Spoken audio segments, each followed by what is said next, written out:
Don't just live for tomorrow, or just live in yesterday. Just be glad for all you have that's in today. And though you've come through many obstacles. Hey everyone, Connie here, and welcome to my blind reaction to My Hero Academia, Season 5, Episode 17. So last time we kind of got what seemed to be another filler episode involving Selkie again, and we got to see Uraraka shine this time instead of just Sue.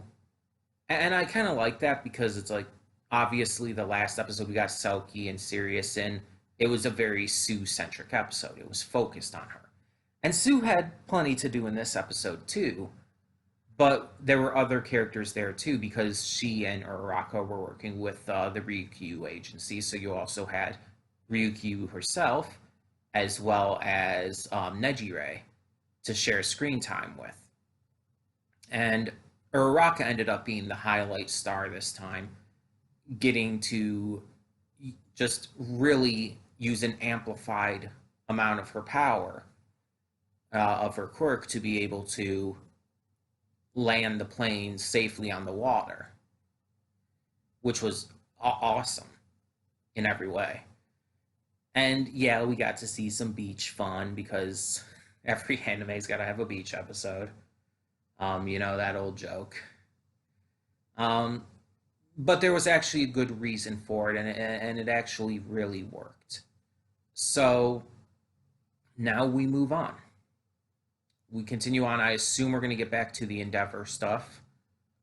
We just kind of had a break off, a week off of that, looking at someone else's work study. So yeah. I'm interested to see what more we got going for this, and hopefully things go pretty well.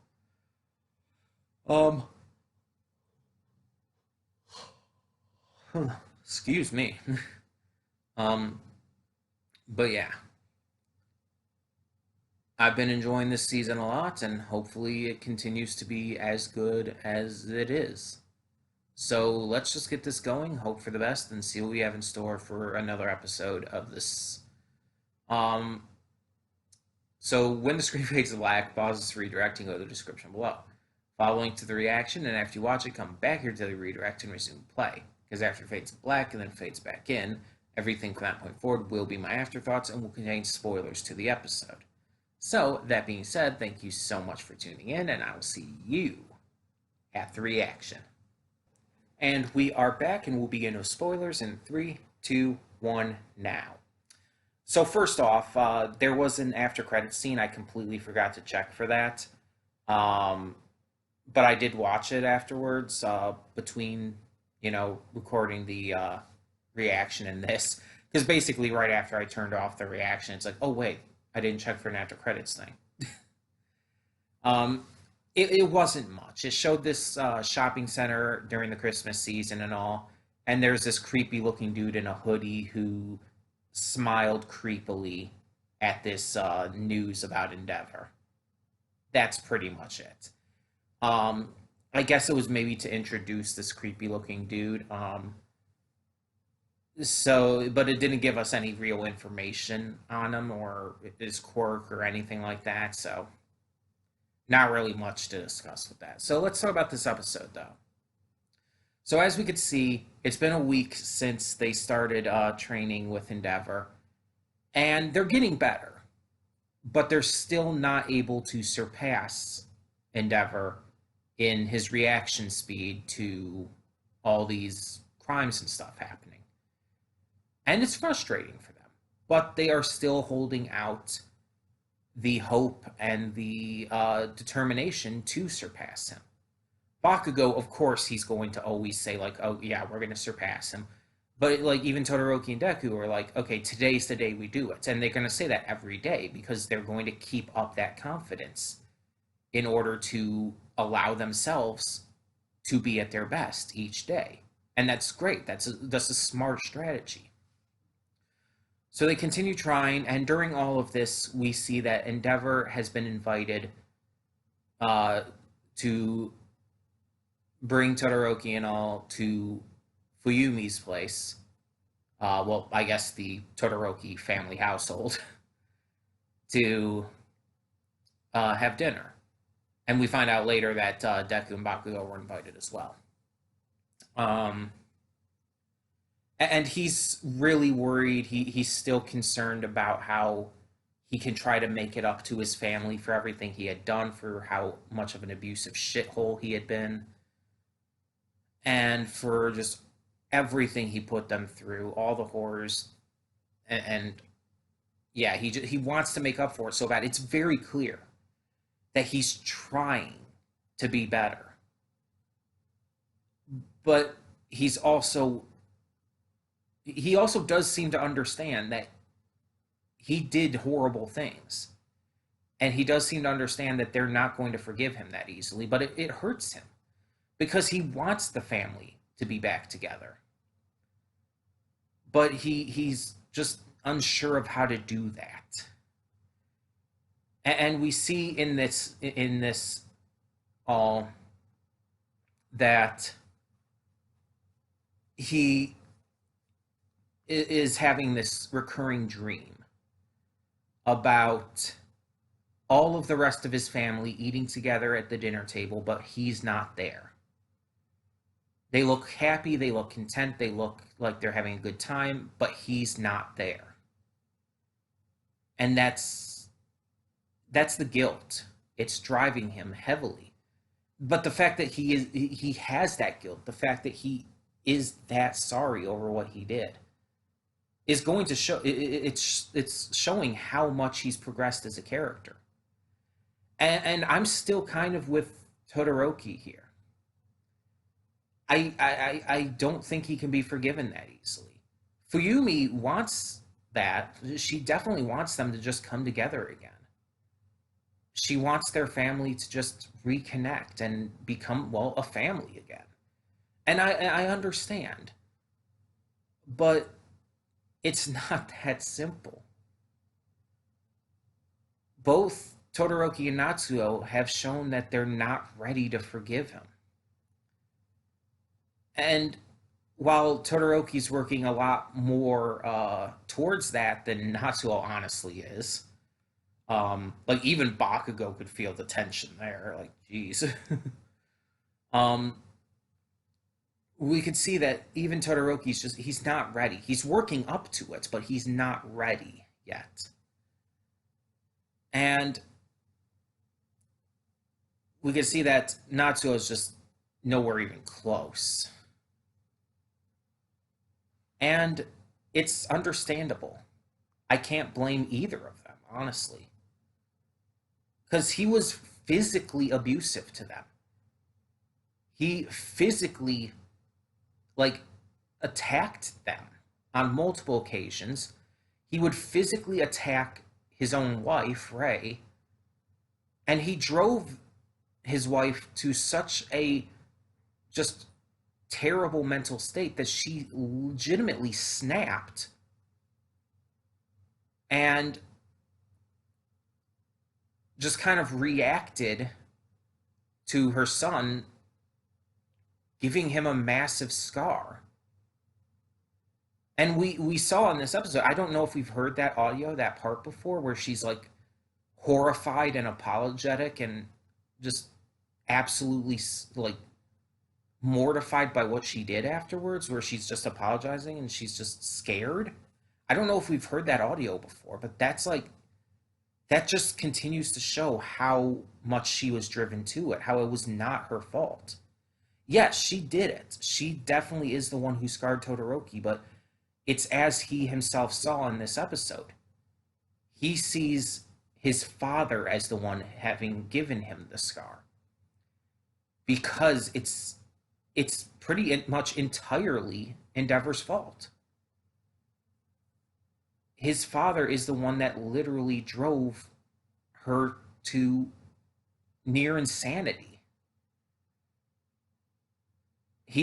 And it's because of it's because of him that she has to be in a mental hospital and has to be watched over, and it's terrible, and it's not her fault. But that's the thing. Endeavor has so much to make up for that he can't make that right. There's no way to make that right. All he can hope to do is to be better. And that goes for anyone who's done stuff like that in real life too. I've always been a very huge um, believer in second chances. I believe that anyone is deserving of a second chance if they are proving that they really genuinely want to change. Even the worst of the worst criminals, criminals I absolutely despise, if they truly wanted to change and were truly proving that, they deserve the right to have that second chance. But only if they are truly proving that they want to change.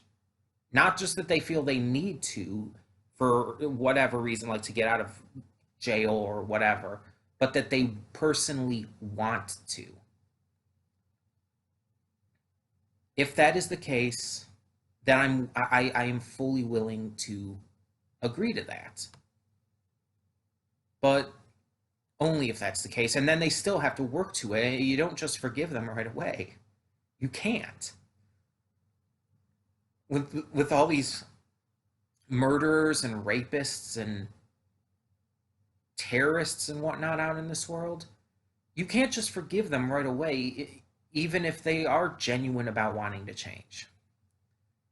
They have to prove themselves still, that they can be better people going forward. So Todoroki is completely in the right here. Natsu is completely in the right here. And we even see that Fuyumi herself has felt these same feelings.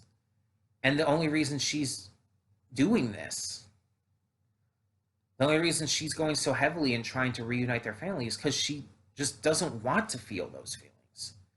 She doesn't want to have to see this family just pulled apart any more than it already has been. She wants them to reunite, to just be a family again. And I can't blame her, but you have to be able to see it from all sides here. From people who were actively victimized like Todoroki, people who are clearly so empathetic towards the victimized that they are just as angry about it, like Natsu.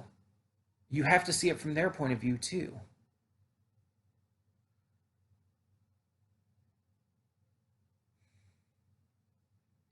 Maybe one day it will get to the point where they can all sit around the table as a family again and actually genuinely enjoy it.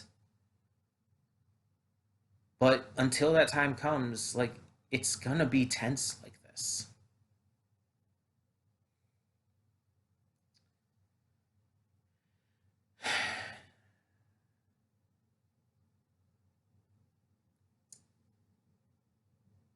And by the way, I can already see the stuff they're setting up for the future.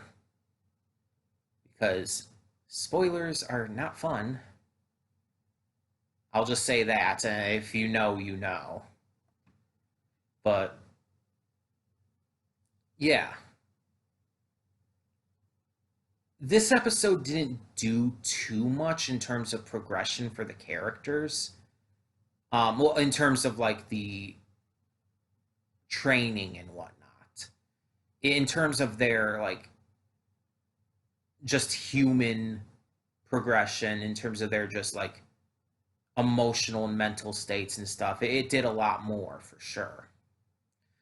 Because, like, even when, like, you saw Deku was, like, talking to Todoroki and everything, by the end you saw, like, Endeavor was listening in, you saw Natsu was listening in, and you saw their expressions and all. And so it's like this episode was definitely focused really heavily on the human portion of this, not so much the hero portion. And that's really the two sides of this series. You have the human stuff that goes into characters, like who they are, the struggles they're going through as people, the kind of beliefs and ideals they have. And then you have the hero stuff that's, action and cool stuff and talking about how to better work yourself as a hero. And that stuff's great. But I live for the human stuff. Like that's the kind of shit I love to see in this series. And a lot of people might go into this episode and end up saying like, "Oh, this is slow. This is boring. Why has this season been so slow and boring? Get to the good stuff already."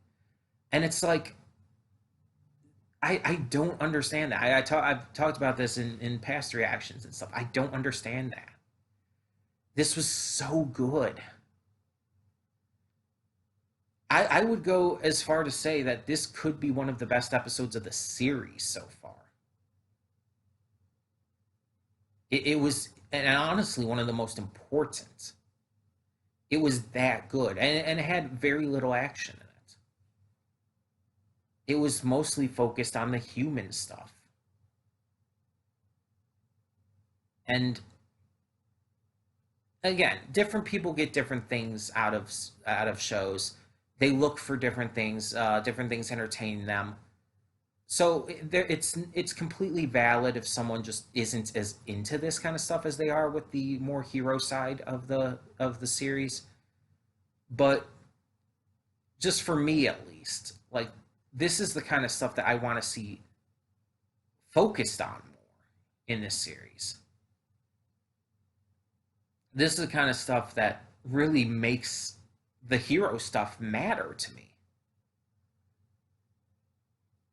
Without the human side of things, the hero side just doesn't have as much impact, in my opinion. So this was definitely really good. I really enjoyed it. So tell me though in the comments below, what did you think of this episode of My Hero Academia Season 5? And thank you so much for tuning in. For now, I'm Connie and I'm signing off. See y'all next time.